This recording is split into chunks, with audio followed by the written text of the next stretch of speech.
Hello, and welcome to the online content for Week 7 of History 327, Fall 2017 at Cal Poly Pomona, dealing with basically the collapse of the Cold War order and the collapse of the communist rule in the Soviet Union. That's our topic for today. Obviously, we can't do a discussion of Stephen Kotkin's book the same way we would have in class, although Kotkin will reappear at the end. I want to start things off, however, with a brief clip. I hope this works, from the movie Asa. This is featuring the band Kino. Kino is fronted by Victor Tsoi, who is of Korean descent. And here he is, not singing, I think, at his best, but singing Paramien, Changes, which became kind of an anthem of the protest movement in the Soviet Union in the 1980s. So here we go. Here is this concluding scene from this 1987 movie that is capped by Tsoi performing Paramien. Звучанием инструмента. Осуществлять мероприятия повышения идейно-теоретического профессионального уровня запрещается. Самовольно уходить с эстрады по каким-либо причинам, кроме оказания медицинской помощи, ходить по залу ресторана, присаживаться к столику. За нарушение.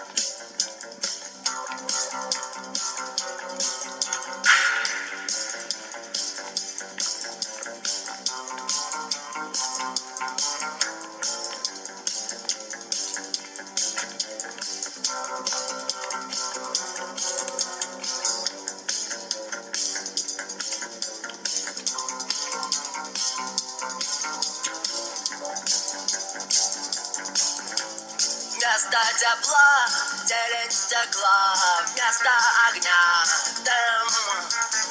Из сетки календаря выхвачен день.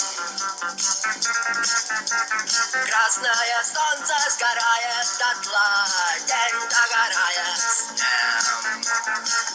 На пылающий город падает тень. Перемен требуют наши сердца. Перемен требуют наши глаза. В нашем смехе и в наших слезах и в пульсации перемен.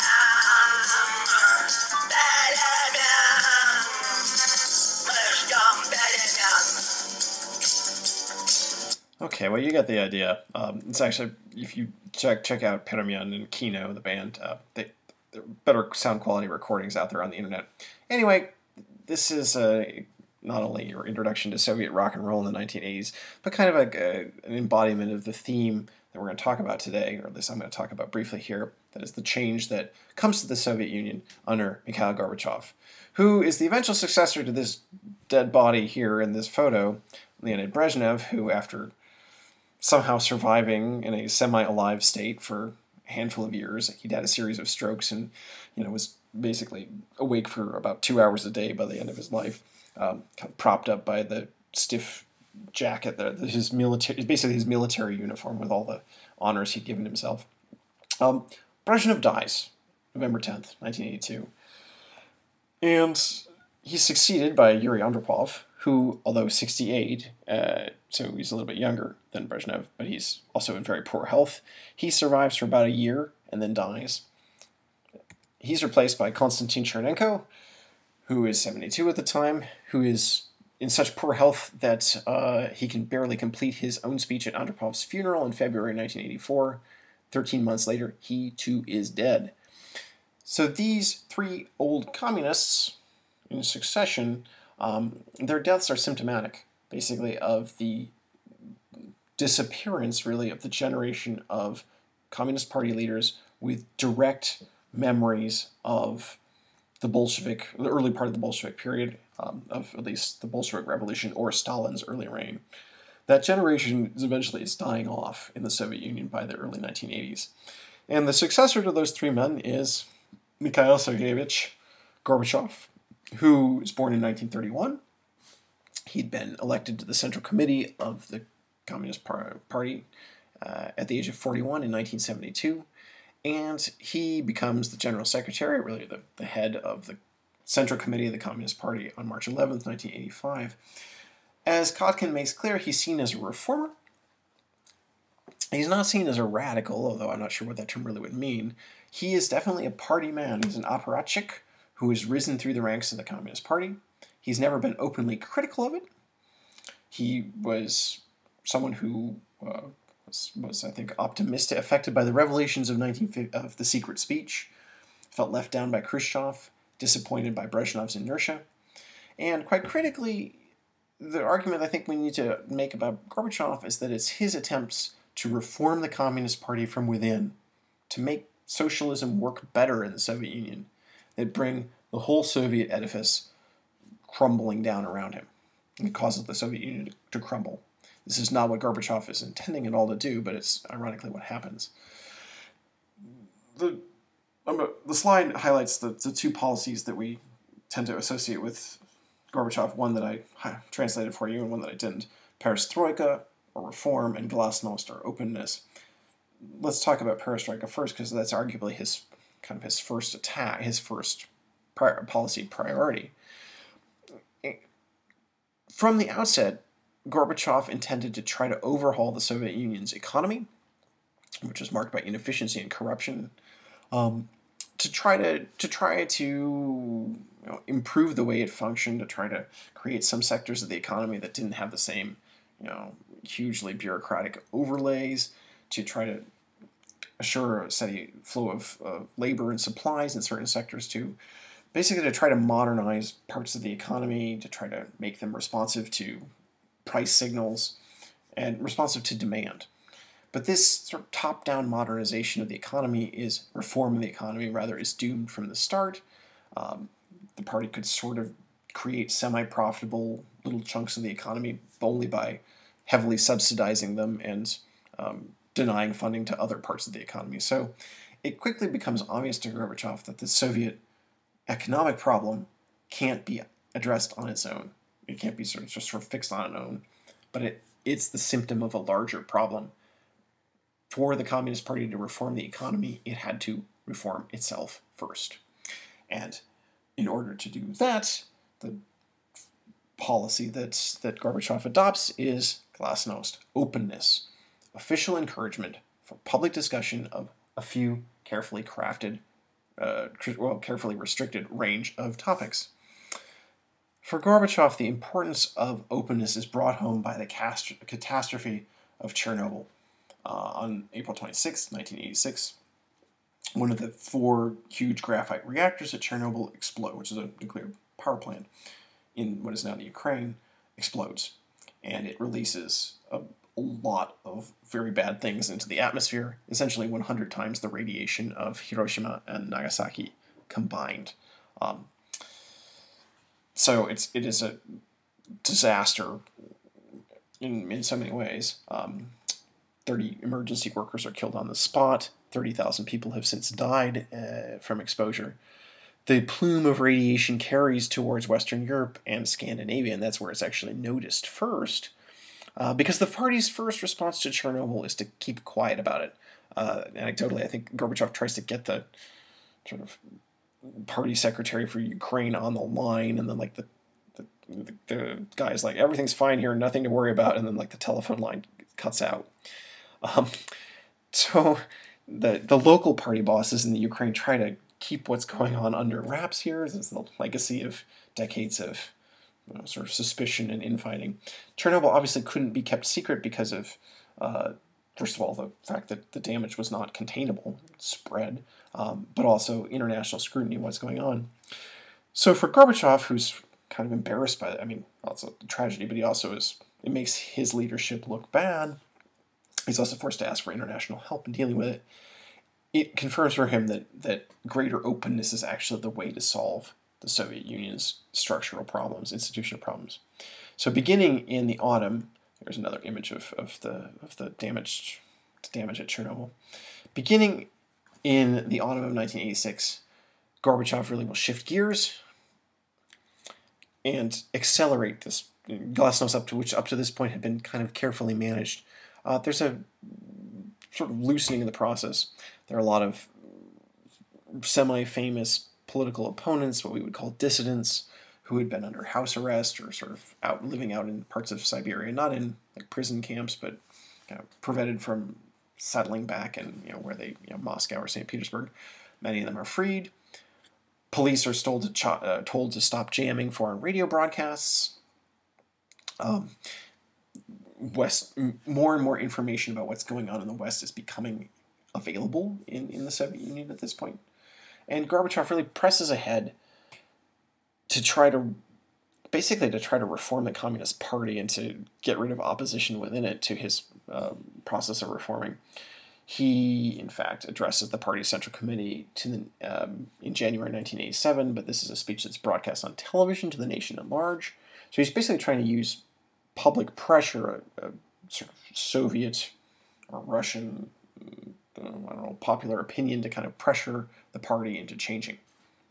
By 1988, I think it's fair to say that his support actually was primarily from outside the Communist Party, at least the official members of the party. In 1988, at the Communist Party's annual conference, he reiterated this commitment to reform, relaxation of censorship, and called for the creation of elections for a new Congress of People's Deputies. It's an interesting development here, and that culminates in June of 1989, which is the first more or less free vote in the Soviet Union since 1918.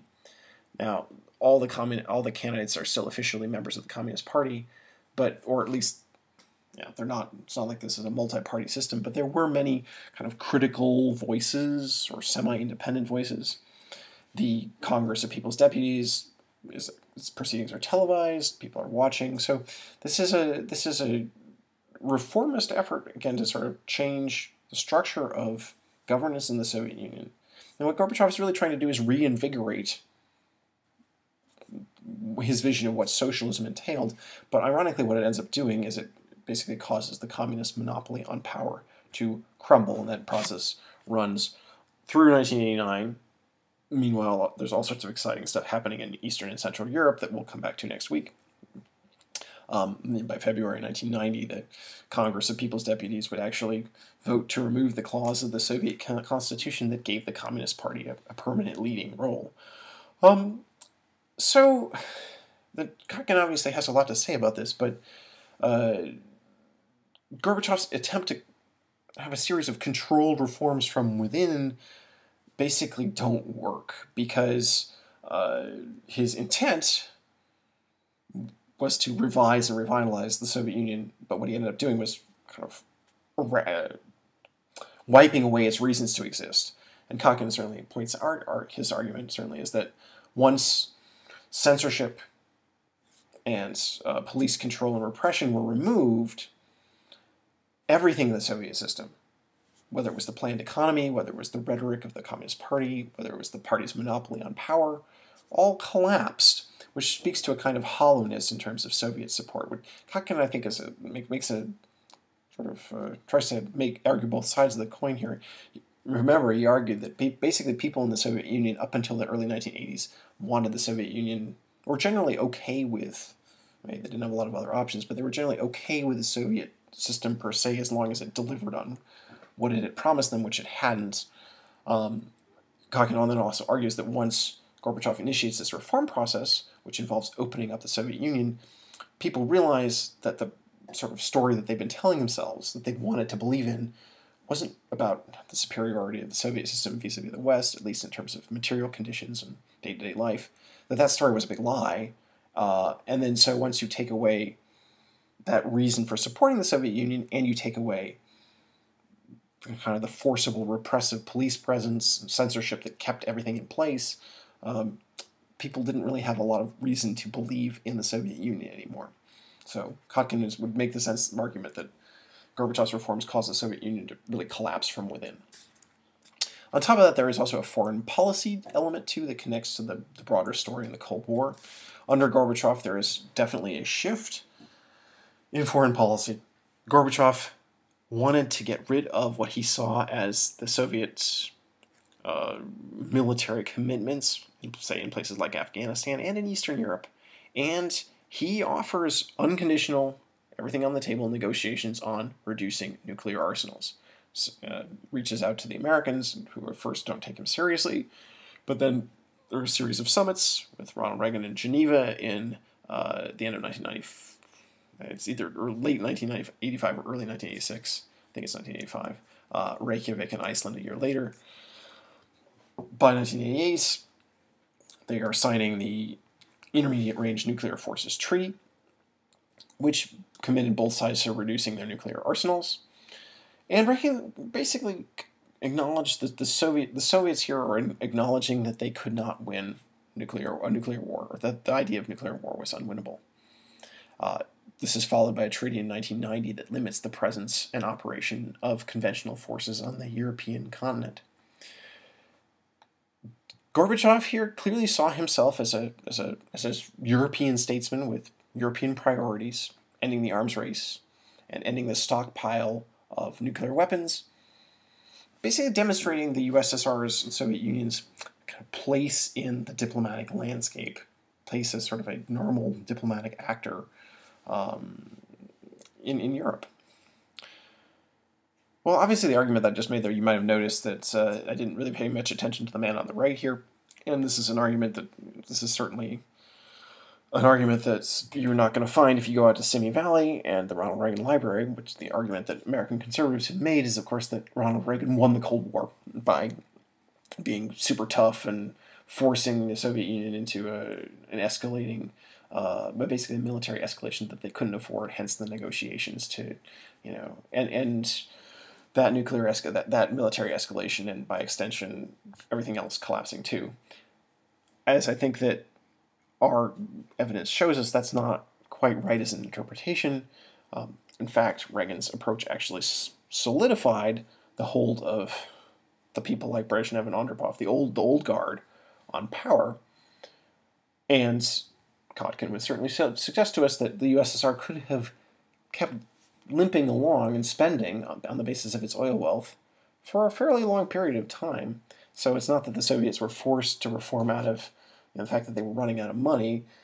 It's Gorbachev's willing attempts to reform the system from within to make it work better that both trigger the collapse internally of the Soviet Union, of the political system, and it's also Gorbachev's conscious efforts to de-escalate the Cold War, his overtures to the Americans that eventually are kind of picked up on, that make the critical difference. So that's the argument that I'm going to make here, and I think it's one that's largely borne out by the evidence.